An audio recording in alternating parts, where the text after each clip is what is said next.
할렐루야. 어떤 중학교의 호랑이 선생님 반의 수업 시간이었습니다. 선생님이 칠판에 필기를 다 마치고 학생들을 향해서 뒤돌아섰는데 학생들이 갑자기 빵 터졌어요. 여기저기서 웃고 난리가 났습니다. 실은 선생님의 남대문이 열린 것이었습니다. 한 학생이 용기를 내어서 선생님께 말씀을 드렸어요. 저 선생님, 문이 열렸는데요. 그러자 선생님이 이렇게 말했습니다. 반장, 나와서 문 닫고 들어가라. 여러분, 우리는 살면서 수많은 문들을 지납니다. 우리 오늘 아침에도 일어나서 교회에 오기까지 적게는 5개, 많게는 10개 정도의 문을 통과해서 여기까지 왔습니다. 그런데 어떤 문은 출입문이라고 써 있는가 하면 또 어떤 문은 출입금지라고 되어 있습니다. 말 그대로 항상 열려 있어야 하는 문이 있는가 하면 항상 닫혀 있어야 하는 문도 있는 것입니다. 우리가 요한복음에서 예수님께서 7번 말씀하신 에고 에이미, 나는 누구누구이다, 나는 무엇이다, 예수님의 7대 자기 선언의 말씀을 통해서 예수복음의 본질 시리즈 말씀을 함께 나누고 있습니다. 예수님께서 7차례 말씀하신 나는 무엇이다 라고 말씀하신 그 자기 선언을 통해 예수님 자신은 곧 하나님이심을 선포하는 것이라고 말씀을 드렸습니다. 오늘은 그 세 번째로 나는 양의 문이다 라는 말씀으로 은혜를 함께 나누고자 합니다. 지난 주일에는 예수님의 두 번째 말씀인 나는 세상의 빛이다 이 말씀을 함께 나눴는데 예수님께서 그 말씀을 하신 배경에 대해서도 말씀을 드렸어요. 초막절 명절 끝날 그 마지막 저녁에 이제 그 명절의 마지막 의식으로서 메노라라고 하는 촛대에 그 불을 붙이는 시간이 있는데 바로 그 불을 붙이는 그 순간 예수님께서 말씀하시기를 나는 세상의 빛이다. 나는 기름이 떨어지면 꺼지고 마는 그런 빛이 아니라 하늘로부터 내려온 영원한 참빛, 곧 세상의 빛이다 말씀하셨습니다. 예수님께서 그 말씀을 하시고 그 자리를 떠나 길을 가시는데 나면서부터 맹인된 사람을 만났어요. 그래서 예수님께서 그를 고쳐주셨습니다. 그런데 예수님께서 그 나면서부터 맹인된 그 사람을 고쳐준 것이 또 이 바리새인들에게 불편함이 됐고 걸림이 됐습니다. 예수님의 행동 하나하나, 말씀 하나하나가 그냥 걸림이 되고 불편했던 바리새인들인데 왜 그 사건도 걸림이 되었는가? 그 맹인을 고쳐준 그날이 바로 안식일이었기 때문입니다. 모세의 율법 규정에 따르면 안식일에는 아무것도 해서는 안 되는데 안식일에 어떻게 이런 일을 할 수가 있는가? 더더구나 저 예수는 안식일을 범한 것이 오늘이 처음이 아니지 않는가? 라고 하면서 시비를 걸고 딴지를 걸어왔습니다. 그래서 괜히 예수님에 의해서 병고침을 받은 그 사람을 괴롭게 했어요. 그런데 그 고침받은 사람이 바리새인들을 향해서 담대히 말하죠. 하나님은 죄인의 말을 듣지 않으시는 분으로 내가 아는데 만약 예수님이 죄인이라면 하나님께로부터 온 분이 아니라면 어떻게 이런 일을 행할 수 있습니까? 그 말을 들은 바리새인들은 그 말을 불쾌하게 여기면서 그를 내쫓았다라고 말하고 있습니다. 여기서 내쫓았다라고 하는 이 말이 단순히 듣기 싫으니 썩 물러가라, 여기서 당장 나가라 하는 그런 뜻이 아니에요. 이 말은 유대교에서 그를 출교시켰다라고 하는 의미입니다. 이런 상황 가운데 하신 예수님의 말씀이 오늘 본문의 말씀이죠. 7절 말씀에 예수께서 다시 이르시되 내가 진실로 진실로 너희에게 이르노니 나는 양의 문이라. 여러분, 제가 지난 시간 알려드렸죠. 헬라어 원문에 진실로 진실로는 뭐로 기록되어 있다? 네, 맞습니다. 아멘, 아멘. 예수님께서 말씀하셔요. 아멘, 아멘. 나는 양의 문이라. 지금 그는 유대교에서 쫓겨나고 이제 유대 종교 공동체에서 쫓겨났지만 나는 양이라면 누구나 들어올 수 있는 양의 문이다. 그렇게 말씀하시는 것입니다. 제가 한 20여 년 전에 몽골에 갔다가 유목민들이 그 초원에서 양을 치는 모습을 유심히 살펴본 일이 있습니다. 그들이 마을에서 멀리 떨어진 초원에서 이제 양을 쳐요.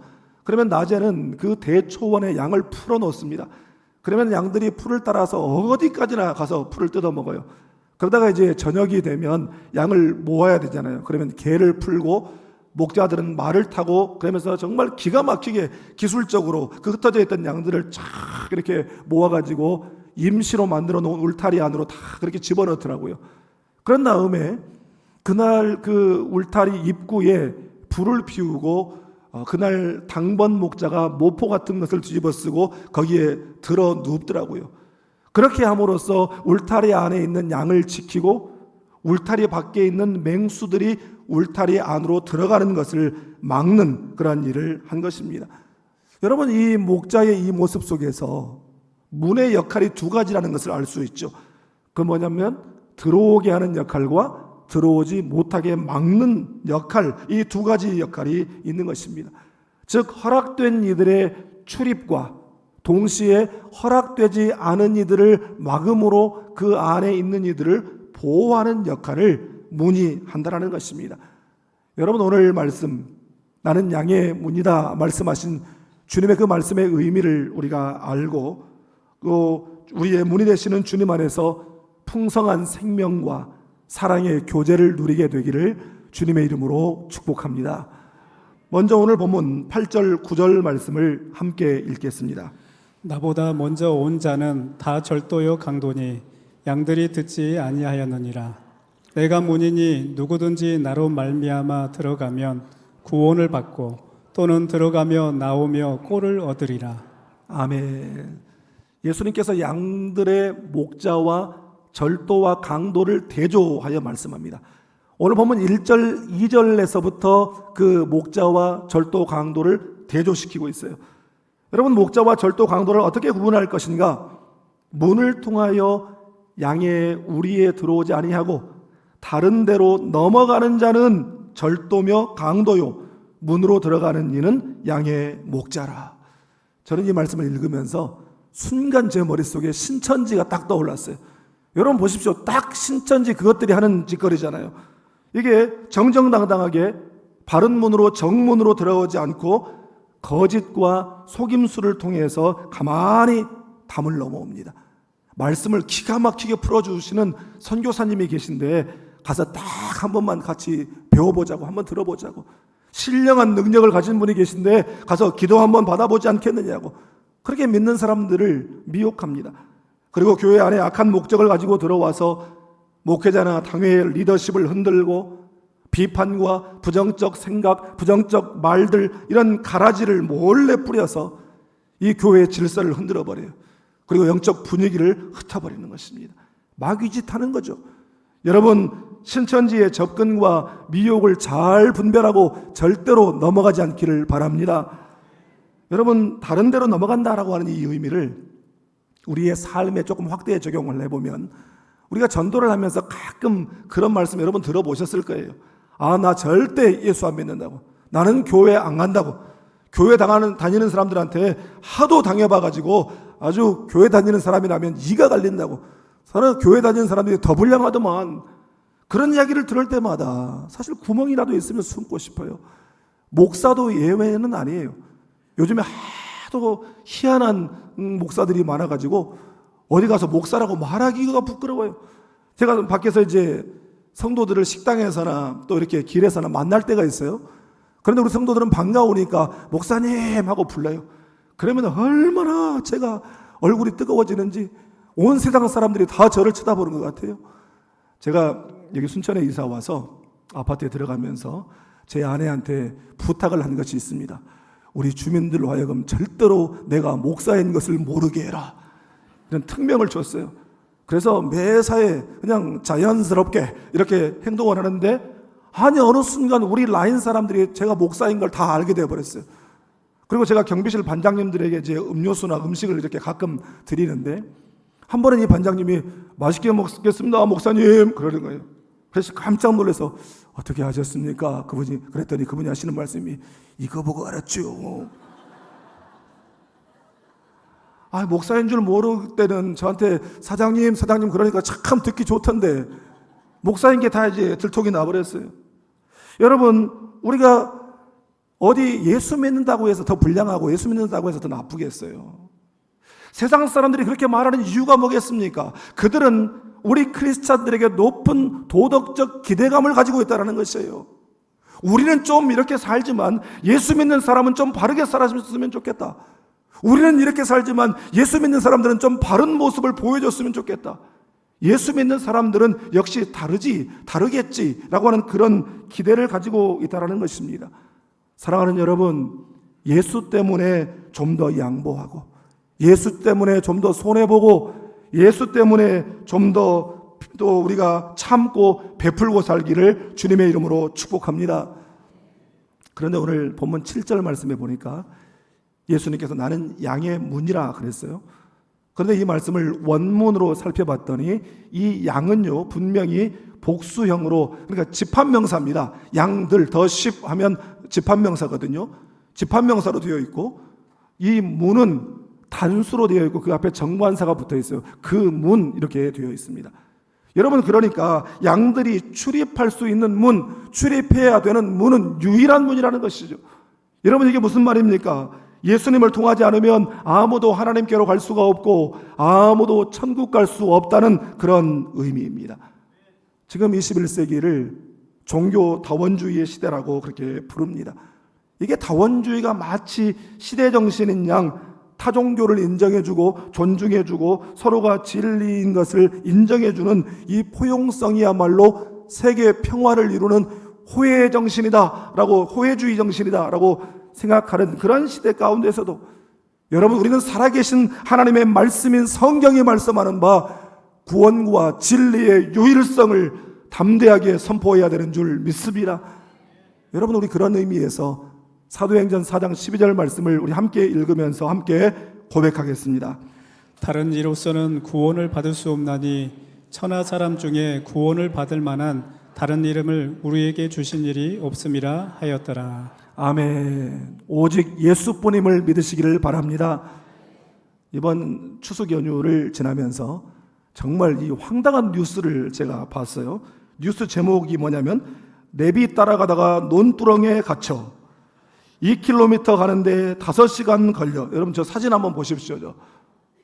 우리나라 이 대표 내비게이션 앱을 운전자들이 사용을 하는데, 이제 귀경길에 고속도로가 많이 막히고 정체가 되니까 이 내비가 충남 아산의 논두렁길로 인도를 했는데 한 50여 대가 그 논두렁길로 다 들어섰다가 더 꽉 막혀가지고 2km밖에 안 되는 그 구간을 5시간 동안 거기에 갇혀 있었다는, 말도 안 되는, AI 시대에 이게 말이 되는 이야기입니까?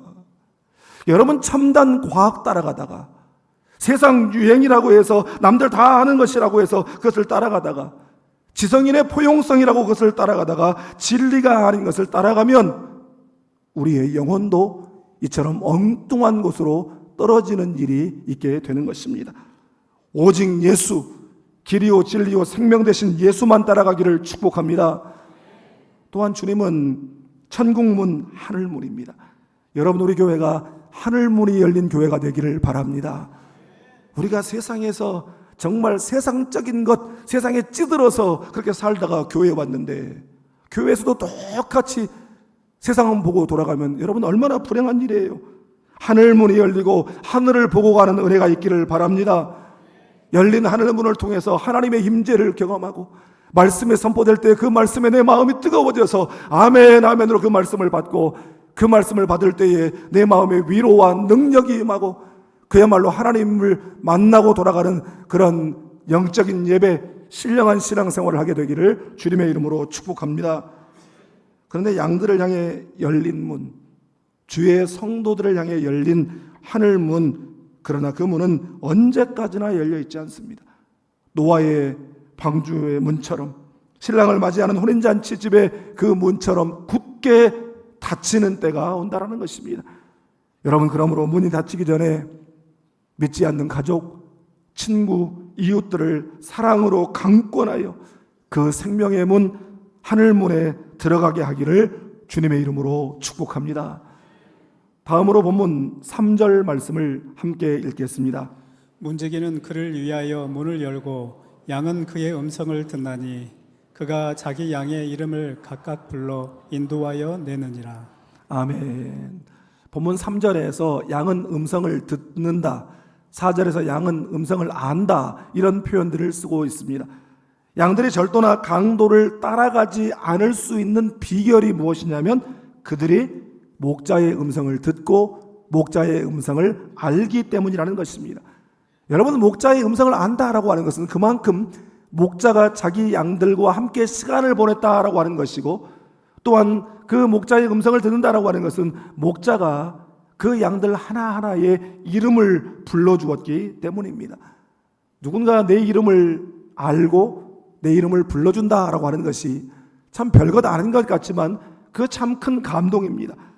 어떤 사람이 사업에 어려움을 겪으면서 거래처로부터 압박을 받고 또 직원들도 다 떠나버리고 잘 나갈 때는 친구들도 주변에 그렇게 많이 있더니 사업 어려워지고 인생 힘들어지니까 하나둘씩 다 떠나버린 그야말로 극심한 스트레스와 외로움을 겪고 있었습니다. 그러다 어느 날 밤늦게 집에 들어와서 현관문을 열었는데 인기척이라고 하는 것은 아예 하나도 없고 자기를 반겨주는 것은 뭐예요? 강아지 한 마리뿐이었어요. 그래서 자기가 그 아내도 자기 마음을 몰라주는 것 같아서 어느 날 아내 앞에서 이렇게 이야기를 했습니다. 여보, 인생의 어려움을 당해보니까 정말 내 마음 알아주는 것은 우리 집 강아지뿐인 것 같아. 그런 친구가 하나만 더 있으면 내가 힘을 낼 수 있을 것 같은데. 그러면서 애처롭게 아내를 쳐다봤어요. 그러니까 아내가 무슨 말인지 알겠다는 듯 끄덕였어요. 그리고 잠시 외출을 하는가 싶었는데 돌아올 때 그 품에 강아지 한 마리를 더 사왔더랍니다. 아무리 가까운 사람도 다 마음을 몰라줘요. 양의 10가지 특징이라고 하는 글을 제가 봤어요. 근데 다 이 온갖 약점 투성이더라고요. 그걸 다 이야기할 수는 없고 몇 가지만 제가 정리를 해드리겠습니다. 첫째로 시력이 너무 나쁘대요. 양은 바로 앞에밖에 못 본답니다. 둘째로 분별력이 없어서 너무나 잘 속아 넘어가가지고 아무나 막 따라간답니다. 셋째로 양은 하체 부실이라 뒤뚱뒤뚱 걷다가 넘어지기도 잘하고 한번 넘어지면 자기 힘으로 일어나질 못하고, 넷째로 그나마 것이 고집도 세고, 다섯 번째로 머리에 뿔은 뭐라고 달고 나왔는지 공격용으로도 못 쓰고 방어용으로도 못 쓰고, 여섯 번째로 체내가 지독하고, 그래서 양털 깎을 때요, 그 모르는 사람들이 길 가다가 한번 체험해보고 싶어서 도와주겠다고 잡고 있다가 토 나올 뻔했다고 하는 그런 이야기도 있습니다.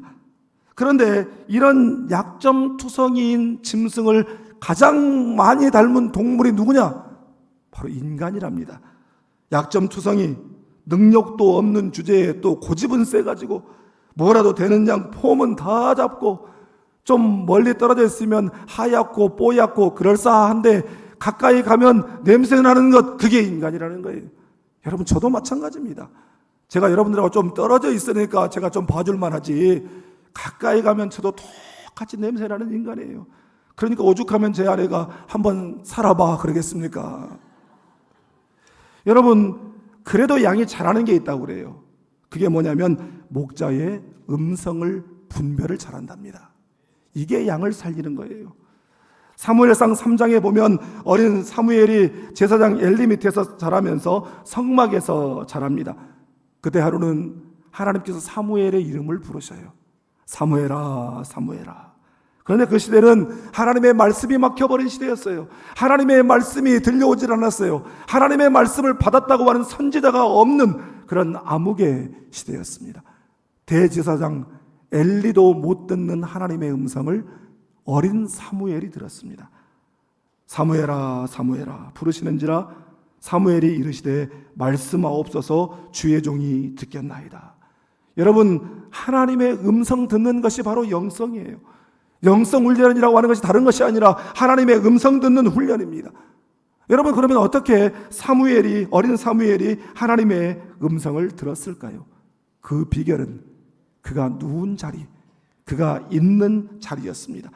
그는 하나님의 교회, 법궤, 언약궤가 모셔져 있는 여호와의 전 안에 누웠다라고 말씀하고 있습니다. 여러분, 구약시대의 성막과 성전에서 하나님의 법궤가 모셔져 있는 곳이 어디입니까? 성막의 가장 깊은 곳에 있는 지성소였습니다. 사무엘이 누운 자리, 그가 있는 자리가 바로 지성소였다라는 것입니다. 그가 지성소에 머물러 있었기 때문에 하나님의 음성을 들을 수가 있었던 것입니다. 사랑하는 여러분, 하나님의 임재 가운데 머물러 있으면 하나님의 음성을 듣게 될 줄 믿습니다. 바로 그 자리가 하나님과의 친밀한 사랑의 교제의 자리이기 때문입니다. 주님의 영원한 사랑의 문 안에 거함으로 하나님 음성 듣게 되기를 축복합니다. 음성을 들려주실 때 분별하는 영성이 있기를 바랍니다. 주님이 우리의 이름을 아무개야 부르실 때, 우리에게 말씀하실 때 대답하고 순종하는 믿음이 우리에게 있기를 주님의 이름으로 축복합니다. 예수님께서 우리가 당신의 사랑 안에 거하는 법을 분명하게 가르쳐 주셨어요. 우리 요한복음 15장 9절 10절 말씀을 함께 읽겠습니다. 아버지께서 나를 사랑하신 것 같이 나도 너희를 사랑하였으니 나의 사랑 안에 거하라.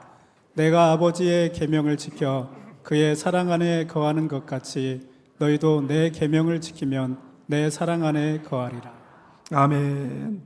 여러분, 우리가 매일 영혼의 앞점을 묵상하고 기록하는 훈련을 하고 있어요. 우리가 말씀을 읽고 영혼의 앞점을 찾기 위해서 몸부림치는 그 시간, 그 자리가 바로 지성소입니다. 바로 그 지성소, 하나님의 사랑의 깊은 교제 속에서 어느 순간 우리의 심령 가운데 하나님의 음성이 들려오는 것입니다. 그리고 그 말씀에 순종함으로 주님의 사랑의 교제의 풍성함을 누리며 살기를 주님의 이름으로 축복합니다. 사랑하는 여러분, 구약시대의 성막과 성전은 성소와 지성소로 구분이 되어 있었습니다.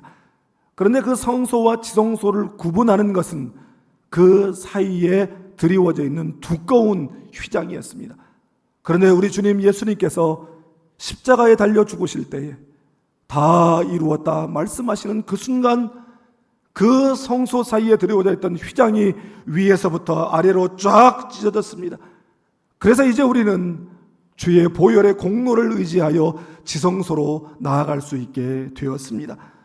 십자가의 보혈이 우리로 하여금 하나님의 임재의 지성소, 가장 친밀한 교제의 지성소로 나아갈 문을 열어주신 줄 믿습니다. 주의 보혈로 우리 앞에 생명의 문, 사랑의 문이 열린 것입니다. 여러분, 그러므로 보혈을 지나 하나님 품으로, 보혈을 지나 아버지 품으로 그 은혜의 지성소로 나아가 하나님과의 그 풍성한 생명과 사랑의 교제를 누리고 이제 우리 모두가 생명의 사명자가 되어 그 생명의 문 되시는 주님을 증거하는 삶을 살아가는 우리 모두가 다 될 수 있기를 주님의 이름으로 축복합니다.